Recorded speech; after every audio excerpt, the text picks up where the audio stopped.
You're listening to 88.3 FM, WHCM Palatine, a product of Harper College and its Board of Trustees. All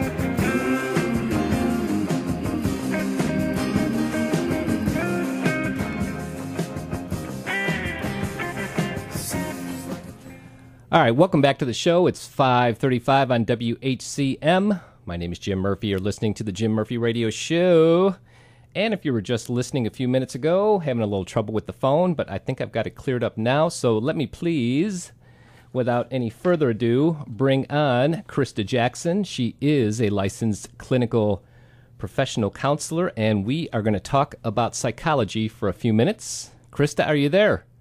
Hi, Jim. Can you hear me? I can hear you now. Awesome. Sorry. Yeah, it was really frustrating. I could hear you, and no one could hear me scream. Yeah, I had it all worked out last time. I just didn't put the call into the bottom row in the phone bank here, so maybe... That's okay. Well, Thank you very much for having me on. Thank you. I'll have to read the manual again.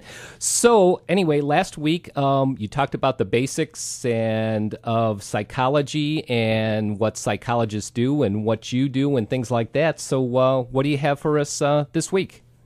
Well, I thought I'd kind of continue the conversation and talk a little bit about how we do what we do. Okay. I know that's a big area where a lot of people want to know, how do you do it? And to kind of demystify what we do. And when you come see a psychologist or a counselor, they're going to look at you and evaluate you from what we call 5 different domains or 5 different areas. Okay. And so I thought we'd talk about each area over the next couple of weeks. Okay. I'll give you the big 5. They're the bio, psycho, social, cultural, spiritual.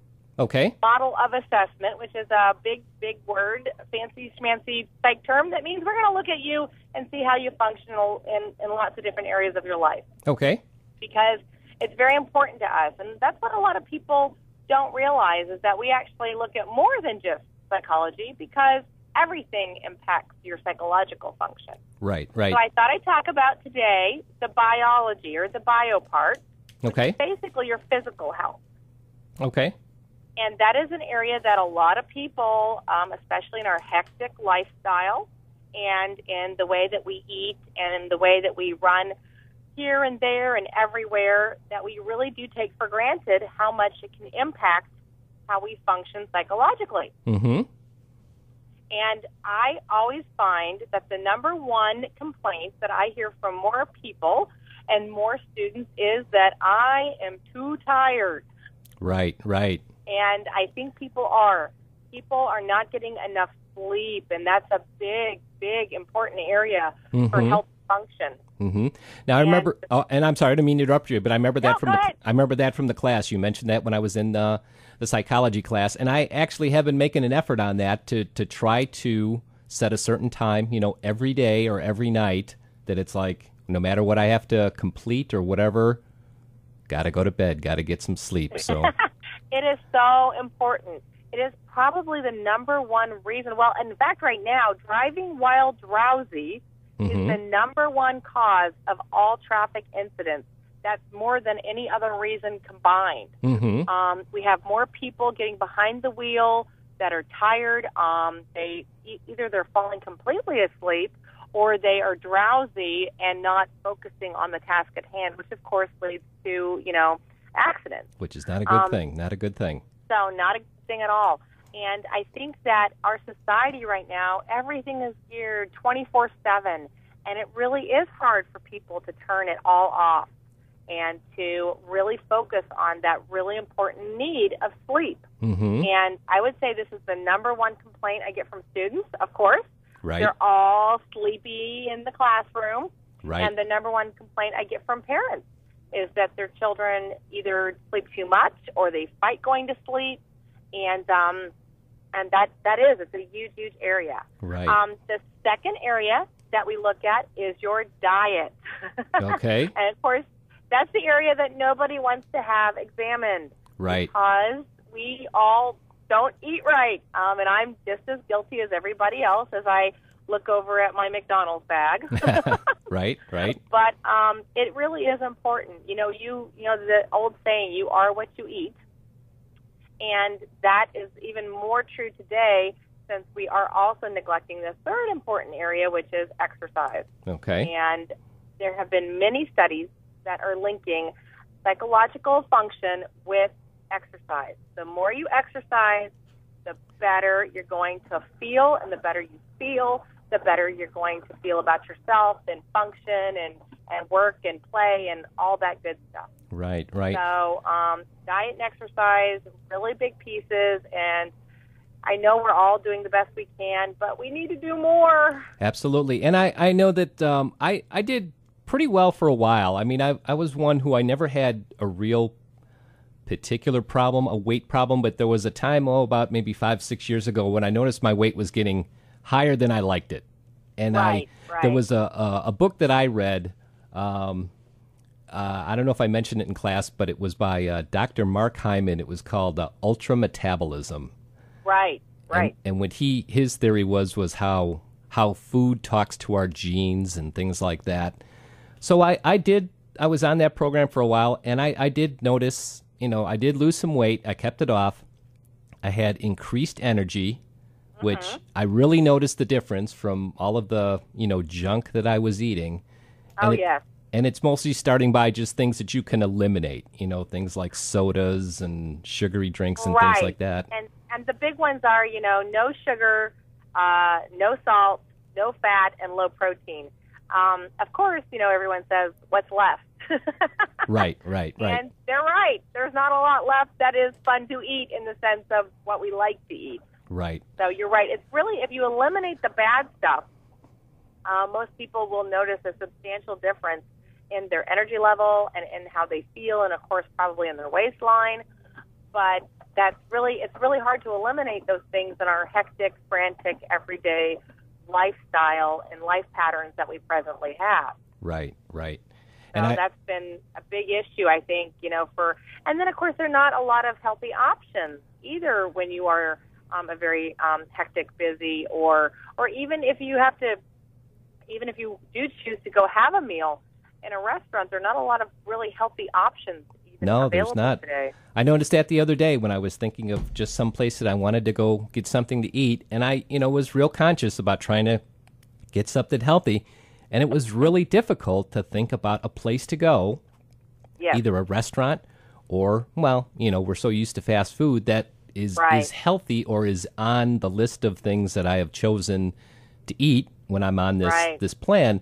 And that's the one thing. And the other thing that I've heard recently, too, is if you notice, all advertising on television for food is all marketed or is all aimed at junk. It seems like all the commercials are for fast food.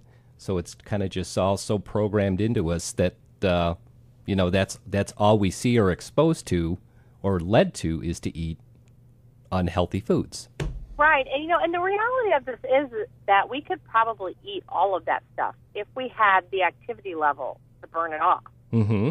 The problem is, an Olympic athlete can eat anything they want. Right. That's why McDonald's can be in the Olympic Village and they can go eat and eat and eat and eat, because an Olympic athlete is burning so many calories that, in fact, they don't want to lose weight, because if they lose weight, they're not losing fat, they're losing muscle. Mm-hmm. Which is, increasing their performance, or should say decreasing their performance. But the reality is that not very many of us are Olympic athletes, and we don't have those activity levels to support the caloric intake that we are consuming. Right. So it's either eat less or exercise more, neither of which, those are tough options for everybody, and like I said, I throw myself in that category too. Right. It's hard. I'm as you know, I'm a working mom. I have 3 children, and it's really hard to find the time. And even now, my children are all very into sports and athletics, but I take them to an athletic event, and I end up sitting and watching. Right. So where's my caloric consumption? I eat the food, but then I don't burn off the calories. So it's very, very challenging, and that is something that our society as a whole, I think we're all going to have to really kind of pattern ourselves to put that as a priority. Okay. All right. Well, like I said, or I know that you are very, very busy, so I will let you go. And I thank you again for being on the show. Now, you gave it out last week. Would you like, if someone wants to get in touch with you, is there an email address they can get in touch with you? Absolutely. They can send me an email to Krista, Krista, and then A as in Apple, M as in Mary, Jackson at yahoo.com. Or they can call the Harper main campus number, 847-925-6000, ask for the psychology department, and they can leave me a message or get in contact with me through there. All right, very good. And I will work out the technical parts for next week. Eventually I'll get this down.